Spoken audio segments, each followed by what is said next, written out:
Olá, aqui é o Bispo Paulo César Lima, pastor da Assembleia de Deus em Cristo, Jardim Primavera, Duque de Caxias, Rio de Janeiro. Estamos para mais uma live sobre o culto da palavra. Hoje, eu e você temos um encontro especial. E esse encontro especial nós denominamos de o encontro com a palavra, o culto da palavra. É o mesmo culto de doutrina, o mesmo culto de ensino. É um culto onde a gente tenta mergulhar um pouquinho na reflexão da palavra de Deus.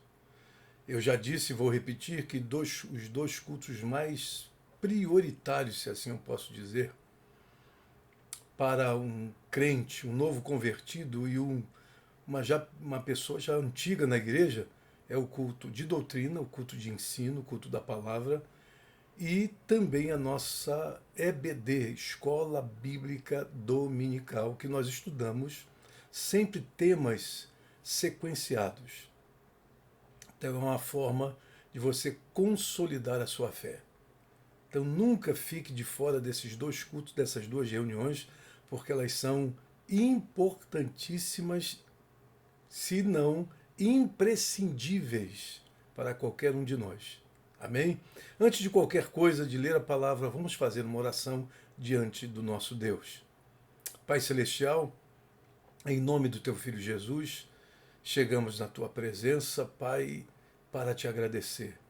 Te agradecemos pelo dia, te agradecemos pela noite, te agradecemos pela força, te agradecemos pela saúde, te agradecemos pelos livramentos, te agradecemos pela tua proteção, te agradecemos pela segurança que tu nos dás.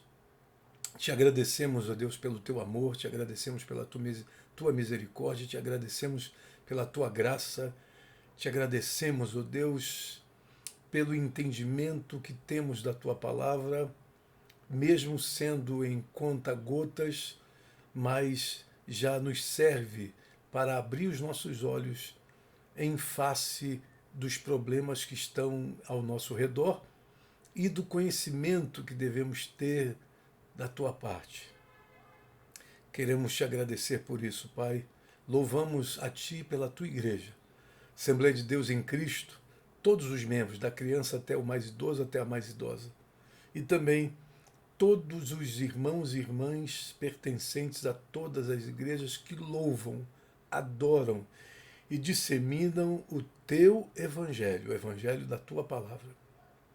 A esses, ó Deus, nós te agradecemos e desejamos que todos eles sejam abençoados.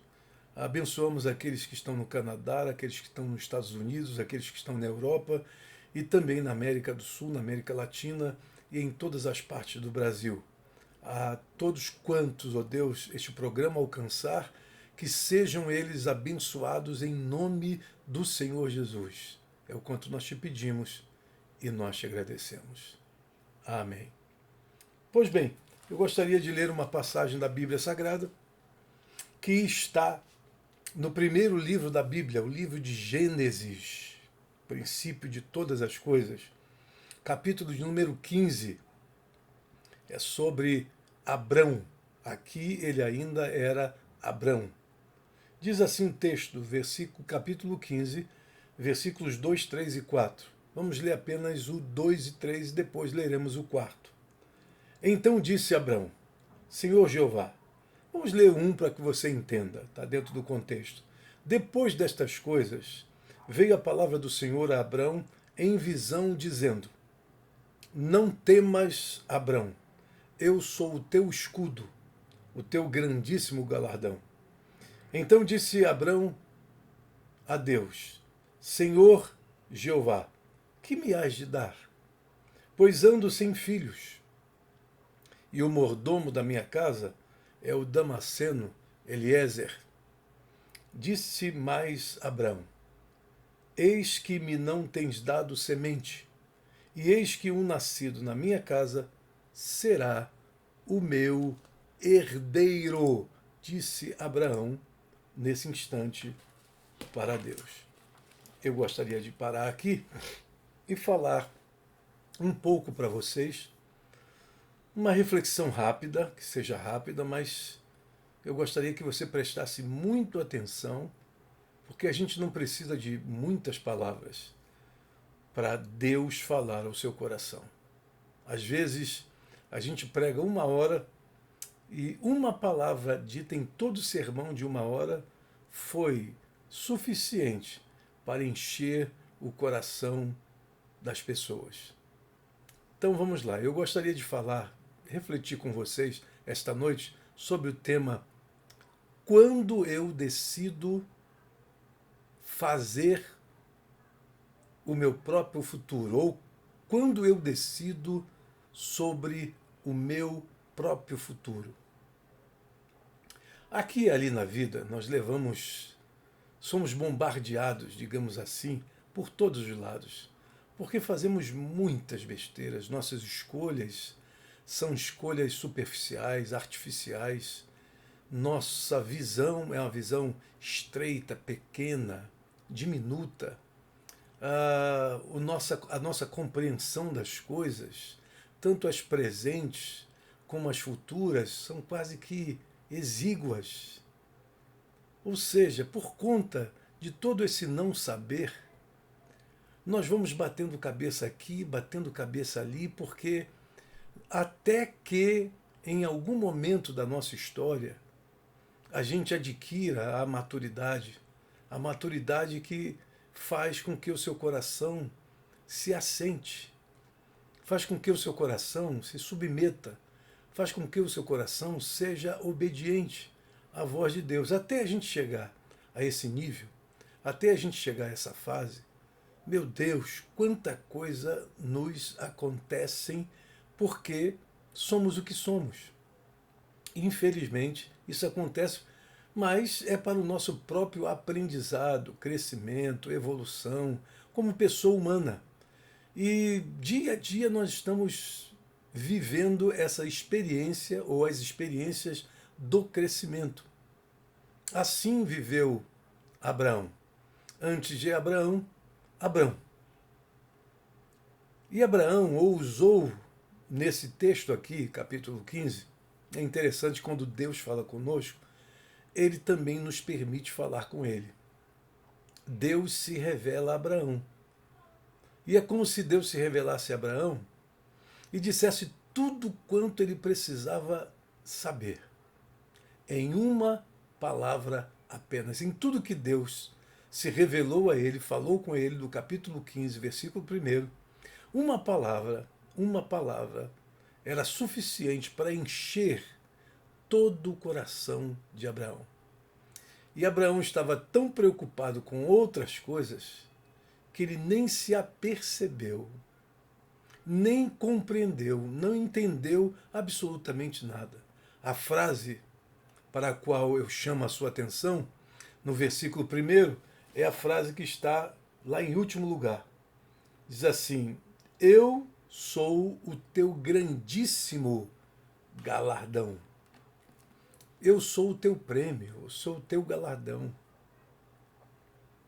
Deus está dizendo isso. Ora, esta palavra deve encher o coração de qualquer pessoa que tem um mínimo de compreensão acerca de Deus.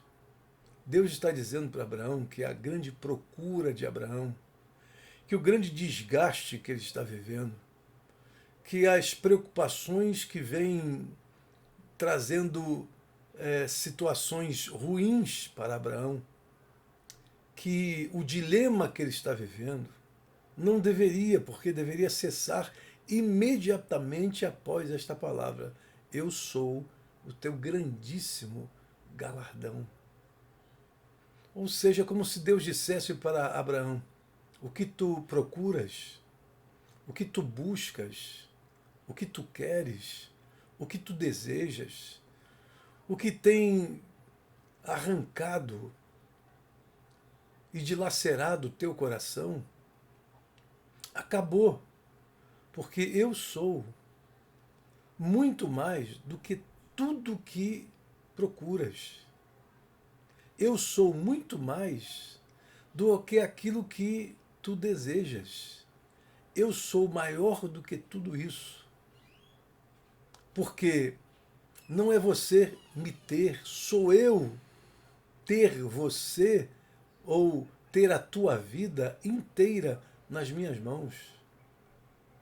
Quando nós temos a Deus, na verdade é Deus que está tendo a nós.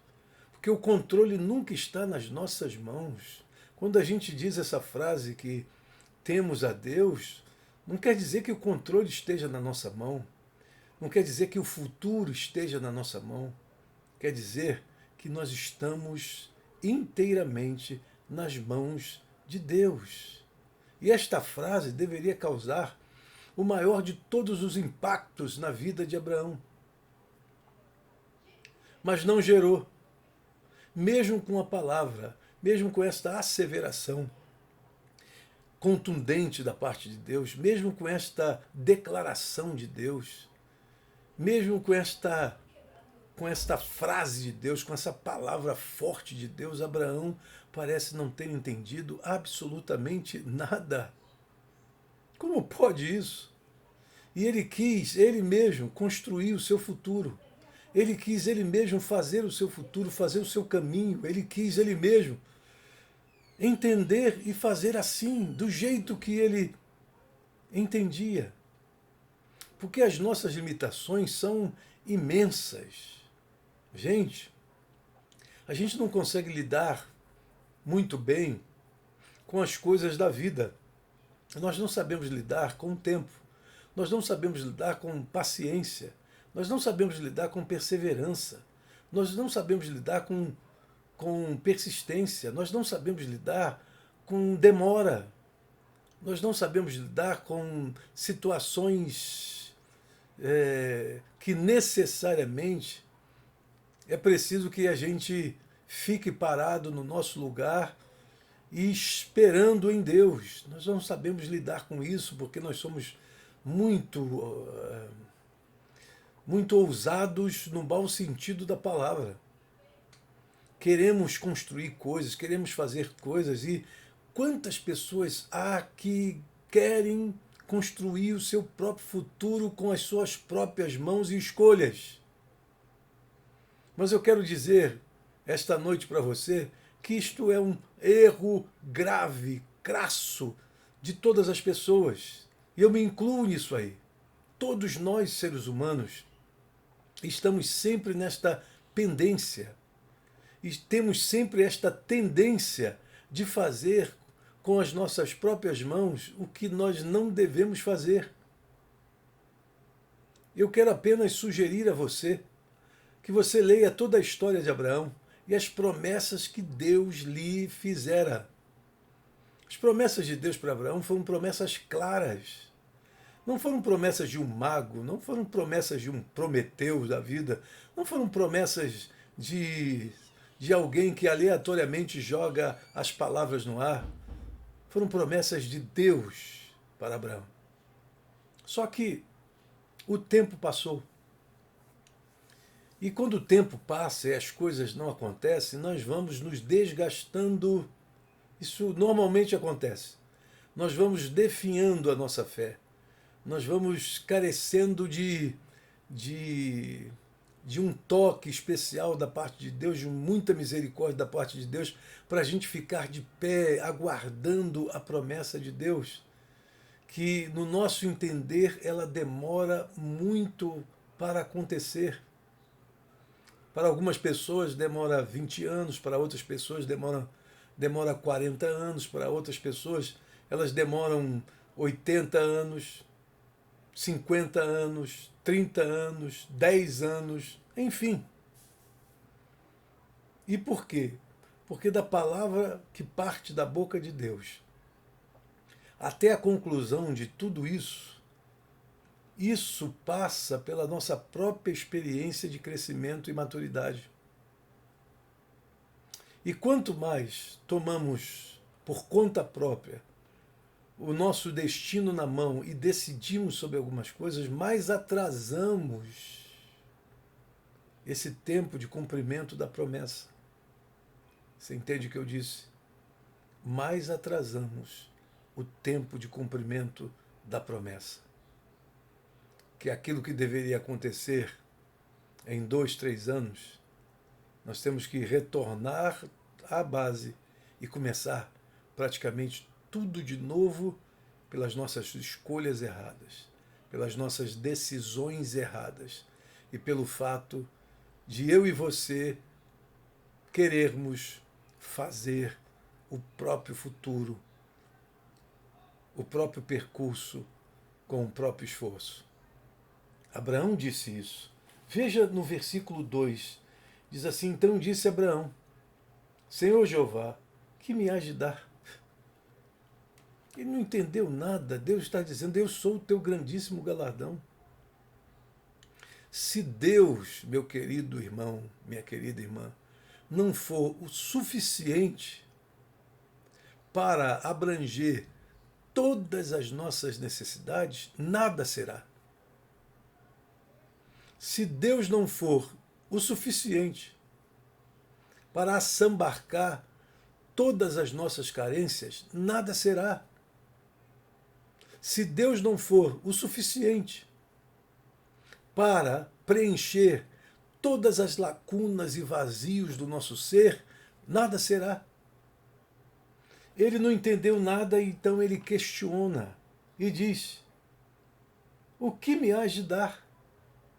Pois ando sem filhos. E o mordomo da minha casa é o Damasceno Eliezer. Primeiro, ele coloca para Deus como se estivesse ameaçando. Coloca o nome de Eliezer. O que eu tenho é o Damasceno Eliezer. Como se dissesse assim, bem, eu vou ter que fazer o próprio fechamento da minha vida. Eu vou ter que dar a conclusão da minha própria caminhada. E o que eu tenho em mãos é o Damasceno Eliezer. É o que eu tenho em minhas mãos. Não tenho mais nada. E o versículo 1 está lá. Eu sou o teu grandíssimo galardão. Meu Deus. E quantas vezes, não adianta criticar Abraão, não. Nós temos que nos autocriticar, porque isso acontece o tempo todo na nossa vida. Deus está nos falando, Deus está nos prometendo, Deus está nos dizendo, Deus está nos alertando, e a gente está de forma obsessiva, obcecado por uma visão pessoal. E você não sabe, ela terminou tomando a sua vida. Você está obcecado, você sabe, isso aí está tirando de você o sono, a vida, o ser, o tempo, as alegrias, tudo que você poderia ter, você está obcecado, obcecada, minha irmã. Para e ouve o que Deus está dizendo a você. A gente precisa parar para ouvir. Eu sou o teu grandíssimo galardão. Quando Deus diz isso, Ele é tudo para nós. Aí o versículo de número 3, Abraão. Interessante que a palavra diz assim, e disse mais Abraão. Não existe coisa pior do que você dizer mais do que você deveria dizer. Não existe coisa pior na vida de um ser humano do que ele dizer mais do que ele deveria dizer. E sempre estamos extrapolando, sempre estamos atravessando a linha de comando, sempre estamos passando dos limites, sempre estamos exagerando, sempre estamos fazendo isso. Não satisfeito com o que ele já tinha dito, ele vai mais e diz mais. E disse mais Abraão: eis que me não tens dado semente. E eis que um nascido na minha casa será o meu herdeiro. Pronto. Abraão está dizendo assim, eu vou fazer o caminho. O que eu tenho é o Damasceno Eliezer.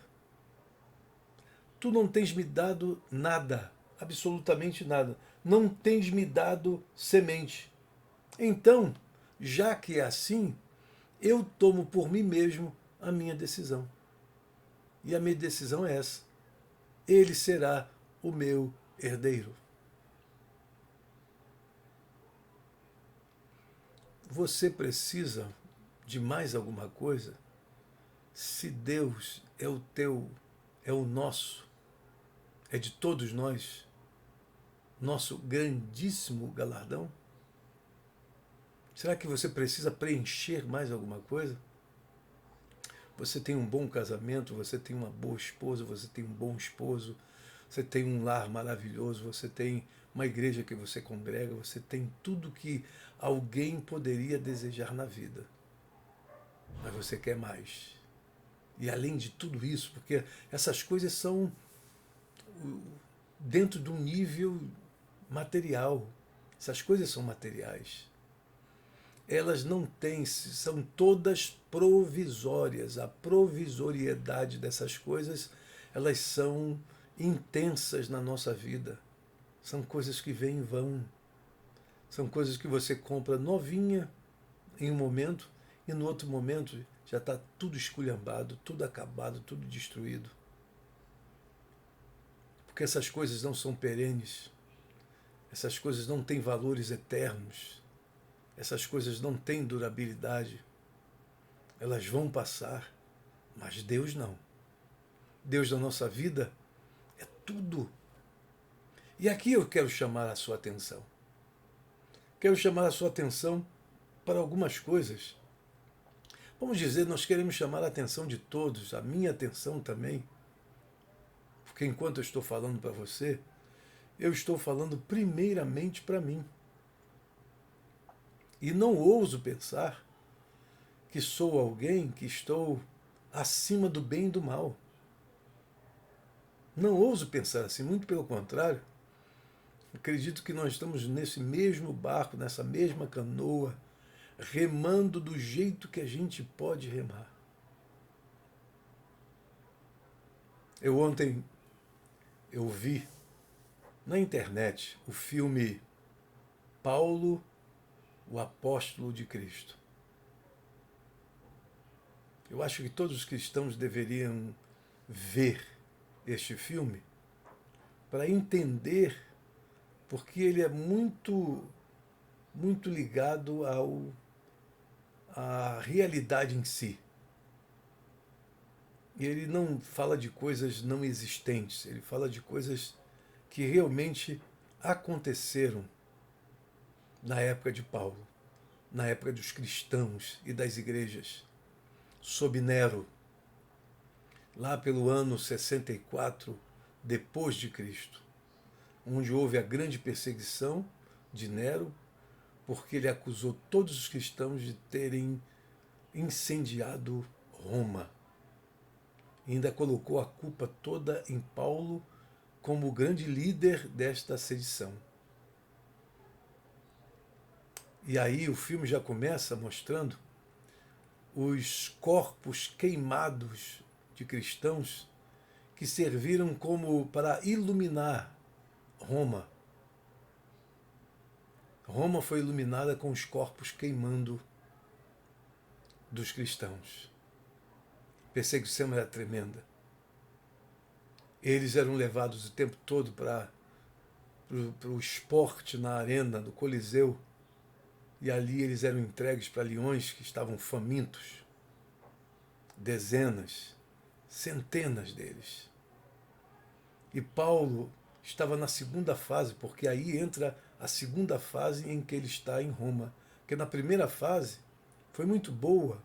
Ele foi para uma casa grande, que ele podia receber seus irmãos, podia falar com eles, podia orar por eles, podia escrever, podia falar o Evangelho. Esse foi o primeiro momento, foi muito bom. Ele conseguiu chegar a verdadeiro. Muitos tribunos, muitas pessoas de Roma terminaram por ouvir a mensagem de Paulo. A igreja estava crescendo, se desenvolvendo, a comunidade romana. Mas, em 64, Nero vira o jogo e começa a perseguir os cristãos e coloca todos os romanos em cima dos cristãos, como se eles fossem o grande culpado. Você já ouviu essa coisa do mimetismo? Parece que essas coisas elas se repetem ao longo da história, porque na verdade você sempre vive à procura de culpados para situações, fenômenos ou situações difíceis. Você sempre procura um culpado, culpar alguém. Você nunca se coloca como o elemento que chama para si a própria culpa. Não, mas sempre você tenta culpar alguém. Por isso, em Lamentações de Jeremias, você tem lá o profeta das Lamentações dizendo: do que se queixe o homem? Cada um se queixe do seu próprio pecado. É isso aí. Não é ficar culpando um ao outro, um e outro, mas é você se queixar do seu próprio pecado, do seu próprio erro. E geralmente isso aí não acontece porque nós temos problemas nesse sentido. Você sempre está culpando terceiros, a terceiros. Pois bem, e então quando Nero joga a culpa nos cristãos, a Roma vem para cima da igreja com força total. Alguns conseguem fugir, alguns conseguem se esconder, mas todos estão num momento extremamente difícil. E na segunda fase, Paulo está numa masmorra escura. O chicote romano batendo nas suas costas, dilacerando todas as suas costas. Os cristãos estão dispersos porque a comunidade romana está toda dispersa. Como eu disse, alguns morrendo na arena, outros apanhando até a morte, outros servindo de luminária, outros sendo enforcados, outros, enfim, outros presos, outros passando fome, uma situação terrível. E Paulo preso sem poder fazer absolutamente nada. Mas é aí que no filme Lucas vê o que Roma está fazendo com cada cristão e nasce no seu coração um ódio pelos romanos. E quando ele vai falar com Paulo, Paulo chama a sua atenção que nós não viemos para odiar ninguém. Porque o que vai vencer realmente a luta em todos os momentos históricos, o que vence mesmo é o amor. E Jesus deixou bem claro isso. Pai, perdoa-lhes porque eles não sabem o que fazem. É o amor, é ato de amor. Em situações difíceis, nada mais chama a atenção dos crentes e não crentes do que atos de amor. Eu me lembro que há pouco tempo o pastor Silas Malafaia começou a fazer uma dinâmica na sua igreja que eu achei importantíssima, muito interessante, porque ele pegou várias pessoas da igreja que iam, por exemplo, numa casa, uma casa que estava deixada de lado, toda cheia de mato, sem pintar há anos, toda destroçada. E eles então pediam para a pessoa se eles podiam fazer o trabalho na casa e deixavam a casa um brinco, sem cobrar absolutamente nada, mas como um ato de amor.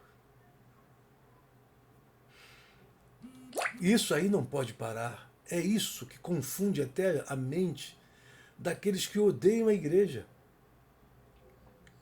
Porque ninguém consegue conceber isso na sua cabeça. Mas quando nós queremos fazer as coisas pelas nossas próprias mãos, no desespero de pensar que a gente seja capaz de lidar com o nosso próprio futuro, escolher o nosso próprio caminho, decidir por nós mesmos. E aí, quando nós pegamos esse rumo aí, esse percurso, nós nos perdemos por completo. E o pior, além de nos perdermos por completo, nós ficamos perdidos. Eu e você não temos a mínima possibilidade de controlar o nosso futuro, de fazer o nosso futuro, de escolher o nosso futuro nessa perspectiva de eu faço com as minhas próprias mãos. Não é escolher Deus para ser o futuro das nossas causas e vida, mas eu mesmo escolho o que eu tenho que fazer. Abraão estava colocando diante de Deus isso. Então, já que a tua bênção não chega, já que a tua promessa não é cumprida, então é Eliezer que será o meu herdeiro. Ponto. Quem disse que você tem esse poder para decidir qualquer coisa acerca do seu futuro? Bote na sua cabeça, meu irmão e minha irmã, que nós não temos esse poder para decidir sobre o nosso futuro. E se o fizermos, ficaremos longe, muito longe daquilo que para Deus era o meu caminho, o seu caminho, o nosso caminho. Quantas coisas nós já fizemos e saímos da presença de Deus? Quantas coisas nós escolhemos e saímos da presença de Deus? Foi por conta própria. Aí forçamos uma situação e depois vamos para tudo quanto é círculo de oração, de consagração, orar e pedir desculpas a Deus, perdão a Deus, misericórdia a Deus, porque tomamos as nossas próprias decisões. E decisões comumente erradas, completamente fora da presença de Deus. E aí, Deus, que sempre é muito bom para nós, interveio na palavra de Abraão, que é o versículo 3, que diz assim, aliás, é o versículo 4, diz assim, e eis que veio a palavra do Senhor a ele. Quando a palavra de Deus vem ao nosso encontro, receba-a, dizendo, este não será o teu herdeiro. Este, falando de Eliezer o Damasceno, não será o teu herdeiro, mas aquele que de ti será gerado, esse será o teu herdeiro. Vou colocar assim, tem muitas coisas que ficam bastante complicadas para a gente. E seria mais fácil para a gente se as coisas viessem a nós de forma descomplicada. Mal comparando, às vezes você compra um objeto e aquele objeto para ser tirado da caixa e ser colocado onde se deve colocar, ele é absurdamente difícil para ser colocado. É uma coisa que você quer, que você deseja, que você almeja, que você lutou para ter aquilo. Poxa, mas quando vem às suas mãos, a dificuldade é tamanha que às vezes você não tem como colocar e você tem que esperar que uma outra pessoa faça esse trabalho porque você chegou à conclusão que você não consegue fazê-lo. Mas a expectativa é muito grande de ter aquele objeto, ver aquele objeto funcionando, ver a coisa acontecendo, enquanto isso não ocorre, você fica em total inquietação. Quando a resposta de Deus vem a nós, quando a intervenção de Deus acontece, não pense que ela será fácil, uma coisa que você desembrulha e pronto, já está funcionando. Não, não é assim. Olha o que Deus disse a Abraão no versículo 4. Eis que veio a palavra do Senhor a ele dizendo, este não será o teu herdeiro. Tudo bem. Mas aquele que de ti será gerado, esse será o teu herdeiro. Sabe quantos anos tinha Abraão aqui? Sabe quantos anos tinha Sara? Deus falar isso, mesmo sendo Deus falando, as coisas serão levadas justamente para esse âmbito, para essa ambiência. de dúvidas, de incertezas. Abraão já estava muito velho e Sara tinha perdido já a possibilidade de ter um filho. Tanto é que quando o anjo aparece para confirmar essa promessa, Sara ri. Ri porque ela, ela, ela duvida de todas as maneiras que seja possível tal milagre. Você entende o que eu quero dizer? Mesmo quando Deus aqui está sendo misericordioso com Abraão, porque ele poderia estar, é isso que você quer, então faça. Faça para você ver. Porque uma coisa é Deus intervir, outra coisa é Deus largar de mão. Deus nos entregar as nossas próprias paixões, desejos e decisões.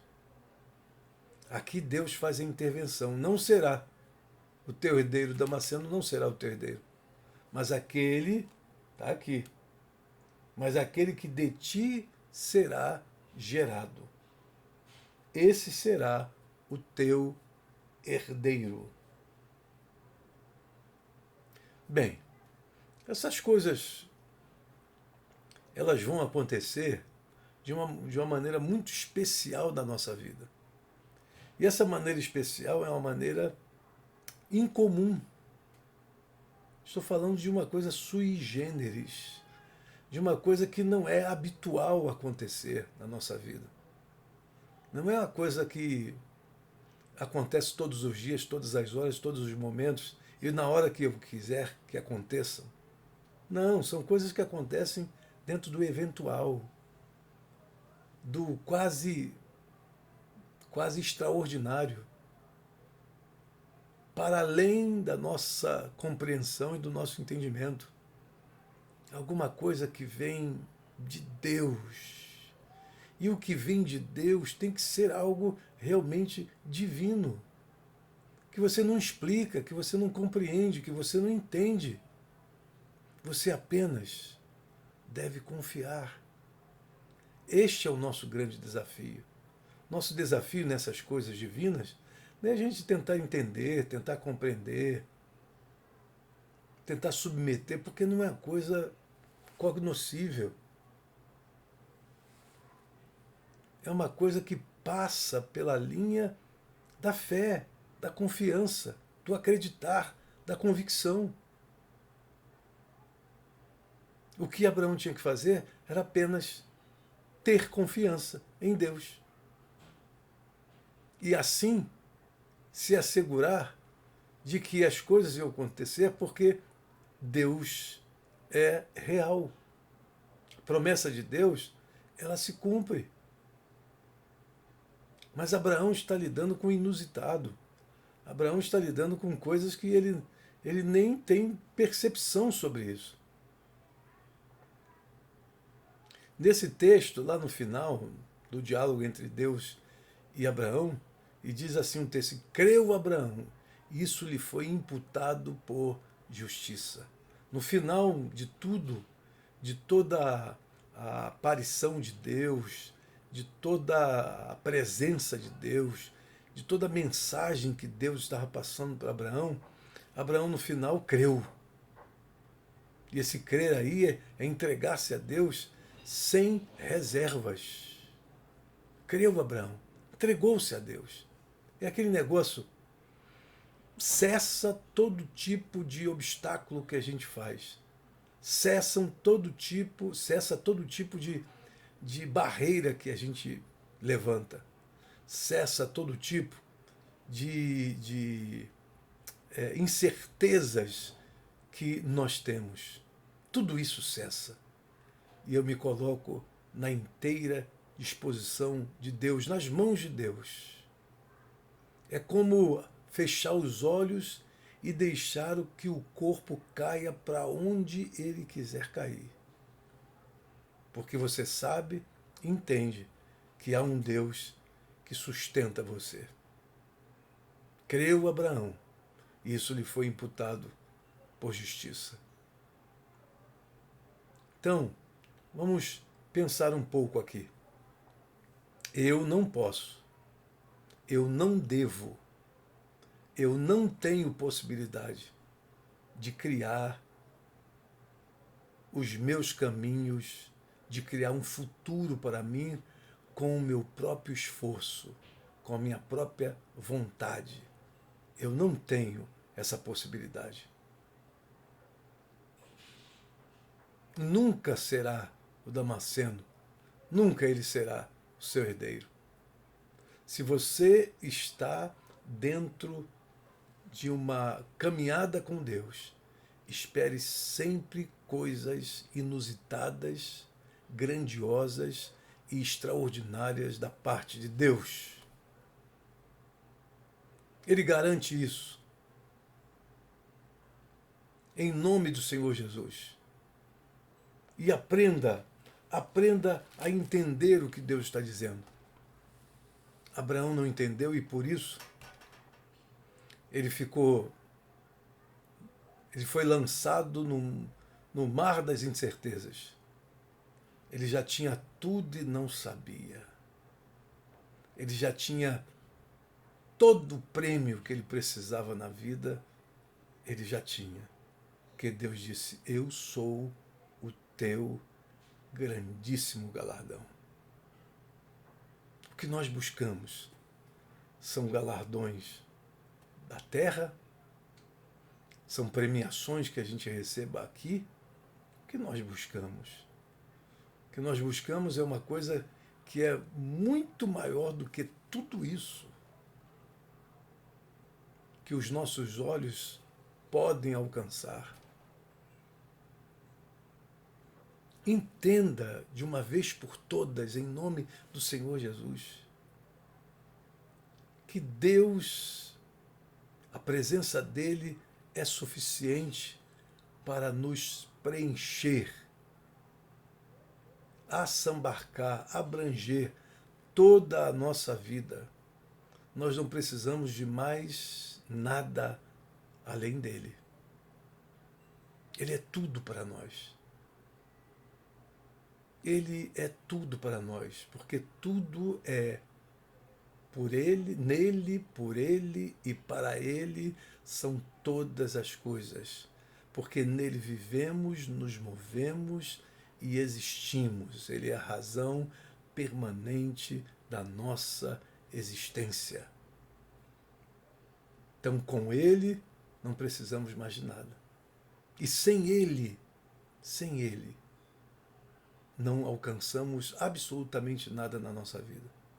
Sem mim, disse Jesus, nada podeis fazer.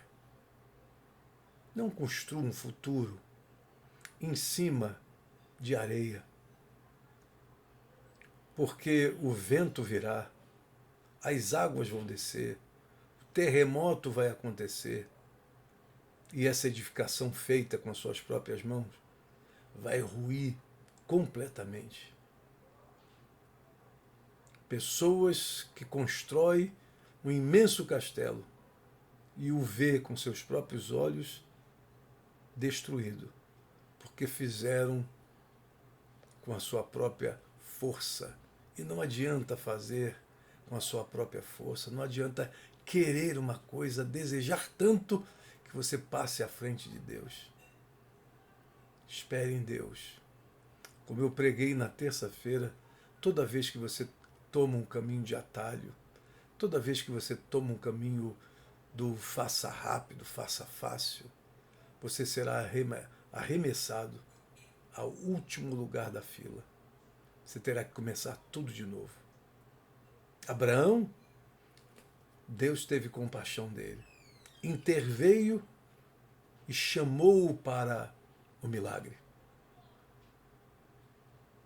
Eu termino nesta hora dizendo para você, Deus nos chama para o milagre. Isso é a intervenção de Deus na nossa vida. Deus nos chama para o milagre. Igreja do Senhor Jesus, Assembleia de Deus em Cristo, Deus nos chama para o milagre. E o milagre não pensa que é fácil. O milagre não pensa que é do nosso jeito. É do jeito de Deus, é do jeito do divino, é do jeito extraordinário, sobrenatural, sui generis, inusitado, alguma coisa que você nunca viu, nós nunca vimos. Mas Deus nos chama para um milagre. Deus nos tira desse caminho que nós estamos construindo com a nossa própria força e Ele nos chama para o milagre, para o lugar do milagre, para o lugar onde o milagre vai acontecer. E vai acontecer porque Ele deseja que aconteça. Ele quer que aconteça. Você entende o que eu estou dizendo? Eu quero pedir para você sair desse lugar mórbido que você está. Sair dessa condição de incertezas, dúvidas, carências. Venha para o lugar do milagre. É neste lugar que você pode ver coisas que você jamais viu e jamais verá. Que Deus abençoe você grandiosamente. Em nome do Senhor Jesus. Que Deus abençoe você no domingo de manhã. Domingo de manhã, das 10 até as 11h30, meio-dia, estamos na escola bíblica dominical. E à noite, o grande culto da família, das 19h30 às 20h30, no máximo até 21h. Deus abençoe você grandiosamente em nome do Senhor Jesus. E eu quero chamá-lo também a todos vocês amanhã para a nossa live do programa Contradições. Vai estar quente. Venha conosco em nome do Senhor Jesus e que Deus abençoe. Saia desse lugar onde você está de incertezas, de dúvidas e inquietações e venha para o lugar do milagre. Porque este não será o teu filho, mas aquele que sair do teu ventre, este será o teu filho. Deus nos chama para o lugar dos milagres.